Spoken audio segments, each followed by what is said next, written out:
Hey everyone, I'm the Canadian Lad, and today I watched Top Gun Maverick at 0.2 Febic speed and found 23 new details that I'm sure you have never noticed in your first viewing. Now, I took my time while working on this video. I didn't know much about the Navy or fighting aircrafts, but for this video I studied and researched as much as I could, so that I could pick up the hidden details and Easter eggs. And guess what? The hidden details and Easter eggs I'm about to reveal in this video will blow your mind, and you will fall in love with this movie all over again. So please make sure to watch till the end, as the details keep getting better as I move forward. Speaking of heroes with extreme power, the anime One Punch Man is an action story about Saitama. In a world full of heroes, Saitama decides to become one just for fun. He trains for 3 years and gains the strength to defeat any enemy with one single punch. He finds his day-to-day life pointless since he doesn't face any enemies or challenges he can't overcome. One Punch Man The Strongest is a turn-based mobile RPG that throws you into the anime storyline and lets you relive iconic scenes from the series, like when Saitama saves the city from the giant. Here's a hidden detail I noticed about the game. The game is voiced by the original Japanese voiceover cast and is officially licensed, so all the characters, game modes, and stories stick to the anime setting. Just like in the show, Saitama trains every day in the game, and you'll find him in many familiar places from the anime. If you love RPGs, you'll love this game too. Form a strong lineup by recruiting a team from over 60 heroes and villains. Using strategy and unique character skills, you will dominate the battlefield and save the world. Right now, all new players receive a free 10 pull, old hand avatar, and an appearance frame to help boost your game. Log in consecutively for a week to get over 40 additional draws, the A-class hero Yairon, as well as a character of your choice. One Punch Man The Strongest is now available on iOS and Android. Use my promo code OPMTS to fight alongside Saitama and be a hero for fun. Number 1. The P-51 Mustang that appears in the movie actually belongs to Tom Cruise. He has been a fully licensed pilot since 1994, and it's his favorite aircraft. Now, fully licensed means Tom can fly planes at any time he wants. Doesn't matter if it's daytime or night. Number 2. The opening caption describing the Top Gun program is almost identical to the original film, except now it says men and women to show that there were now also female pilots. They also corrected inshore to ensure. Number 3. At the beginning of this film, we get one camera angle that we've never seen in the first film. I'm talking about this shot of the front wheels. In Top Gun 1, they filmed the shot as usual, but in this film it's more of a POV and gives us a much more realistic experience. So within the first couple of seconds, it's already established just how much technology and camera work have improved over the years. Number 4. Right at the beginning of the film, when we're yet to see any of the characters other than Maverick, we could still see the photos he has in his hangar. Now, he has a photo of a young rooster, aka Goose's son, which makes sense. But notice he also has a photo of Penny Benjamin, meaning he never stopped loving her. Number 5. Notice when the camera focuses on this framed picture of Goose's family, it slowly loses focus from Goose and his wife, and the only focus is left on Rooster, foreshadowing how this film is gonna be all about him. Number 6. Inside Maverick's locker, we can see a book about the P-51 Mustang. Now, as I've already told you, this P-51 belongs to Tom Cruise in real life, so we can assume this book must be his as well. Number 7. When Maverick buzzes the tower while taking off, Admiral Kane doesn't flinch at all. Well, he flinches a little bit, but that's nothing compared to this guard or the one inside this room. And notice, because Admiral Kane didn't move or cover his face, his glasses and his suit both were covered in dust. I actually didn't notice it in the theater, so I apologize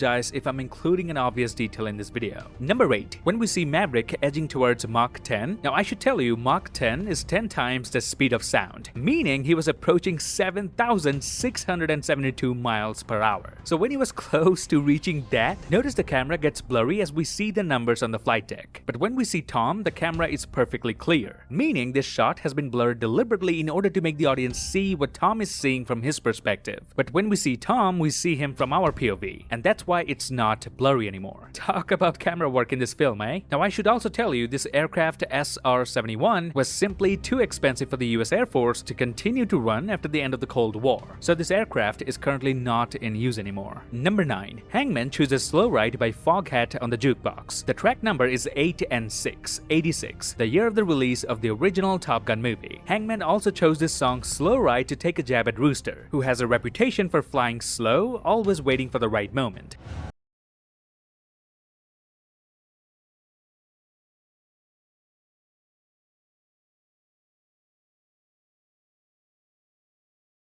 That's why the entirety of the film, Tom trained Rooster not to think, just do. Trust your instincts. Don't think, just do. You think up there, you're dead. Believe me. Number 10. Maverick's credit card, even though has his name on it, but the number couldn't be more fake. It literally says 1234567 and then 9010. Number 11. When Maverick helps Penny sail her boat, Penny asks Maverick to crank the winch of the boat. And notice Tom Cruise almost falls off before doing it, but then he quickly recovers like Tom Cruise always does. Jennifer Connelly, the actor playing Penny, even verbally asks him if he's okay. Crank it! You okay? Yeah.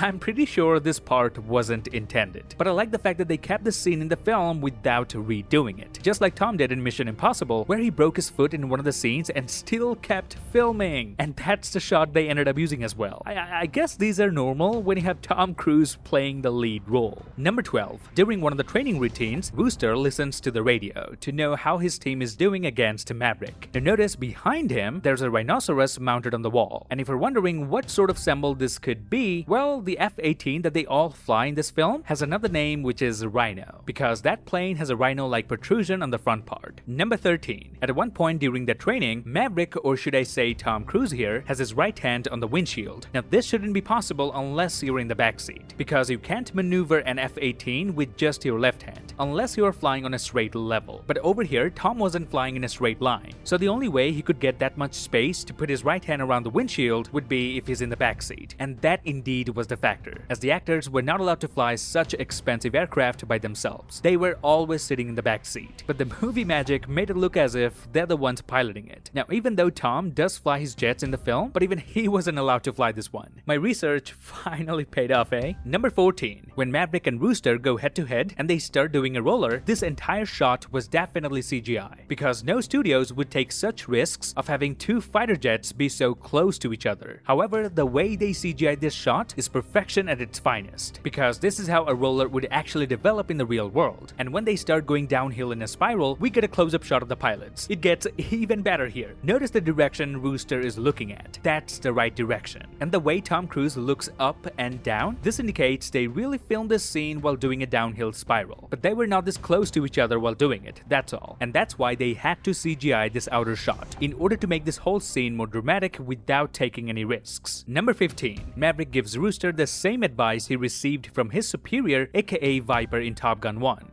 Fly long enough, it'll happen. There will be others.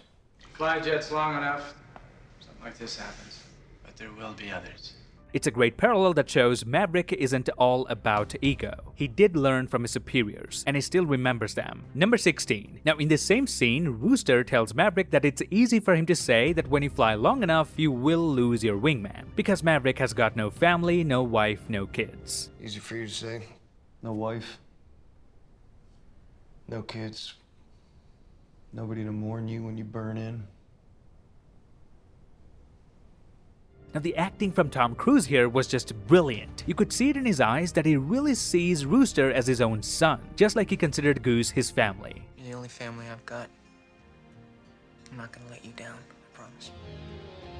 Number 17. When Maverick shows everyone in the team that this particular mission is actually doable, everyone was happy or shouting in excitement, except for Rooster. His expression shows us that he's still thinking something. And what I think this means, or what I think the writers intended here, is that Rooster is thinking to himself, a pilot so good who just did the impossible, could he have possibly killed my father? No, he couldn't. It must be an accident then. And that's the moment Rooster began to see the other side of the story. Number 18. After Admiral Cyclone decides to risk his own career by appointing Maverick as the team leader, as opposed to firing him, Maverick got way excited and couldn't really hide his emotions. But what happened here exactly is this. Admiral Cyclone, after seeing Maverick complete the mission successfully, understood that if anyone has to die in this mission, it should be Maverick, because Maverick was so willing to do it. The Admiral understood that if he sends Maverick in this mission as a team leader, he not only will ensure the mission is a success, but he will also sacrifice himself if needed to save his team, which Maverick eventually does at the end. And this brings my next detail, number 19. After Maverick gets appointed as the team leader, everyone was happy except for Penny, because she understood what it all really means. She knew that if anything goes south, it will have to do with Maverick. If anyone dies in this mission, it will be Maverick. Man, the writing of this movie is so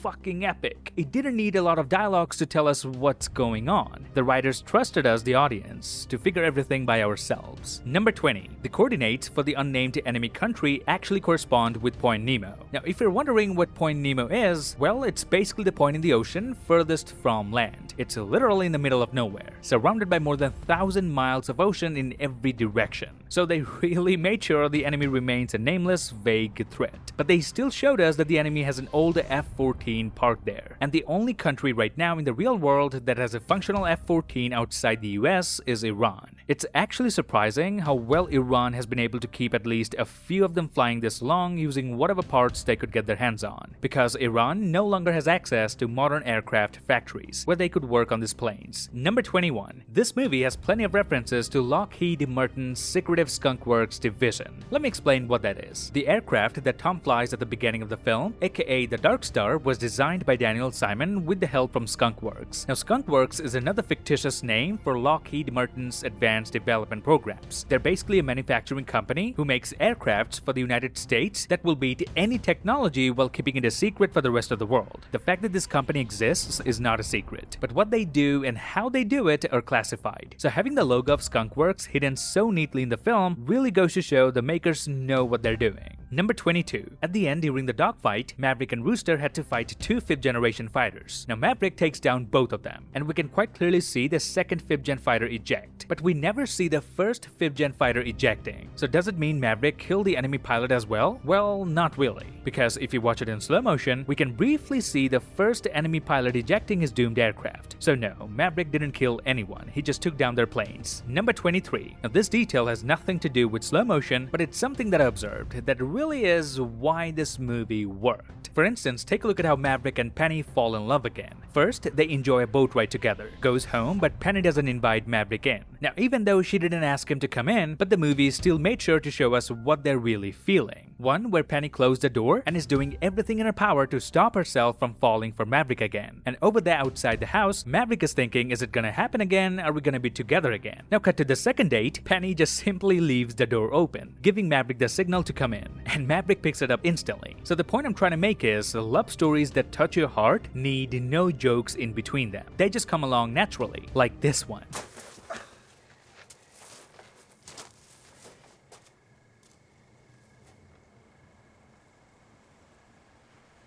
And the second thing I want to talk about is this. At the end, before Maverick goes for his final mission, he thanks Hondu for always being there for him. And Hondu says it's been a great honor. Thank you. If I don't see you again, Hondo, thank you.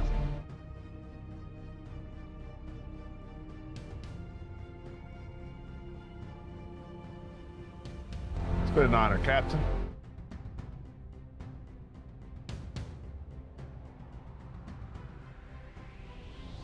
Now notice what just happened here. They only had one line of dialogue here, but they kept looking at each other for so long, making us, the audience, feel what they're feeling, giving us the feeling that it might be the last time these two talk to each other. This might be the last time Maverick ever goes on a mission again. And that's the point. This film wasn't flying all over the place like some of the recent Marvel films. No pun intended. You have to write scenes like this where you don't write any dialogue, but just simple expression between actors. Otherwise, how am I supposed to have any empathy for the characters we're being shown on screen? Think about how many dialogues Tony Stark had after he sacrificed himself. Almost none. And yet, it was the most impactful death in the MCU history. When a scene is written properly, it doesn't need to be dumbed down for the audience. It doesn't need to be spoon-fed. Let the audience think. Let the audience feel what the characters in the movie are feeling. Don't rush it. And that's how you write a good movie that also does incredible business at the box office. And that's it. This would be my breakdown of Top Gun Maverick at 0.2 Febik speed. I tried to do something different this time other than Marvel, and I hope you lads enjoyed it. If you did, then please grab the subscribe button. I really need that. And I'd be so grateful if you hit thumbs up on this video. Till then, I'll see you lads in the next one.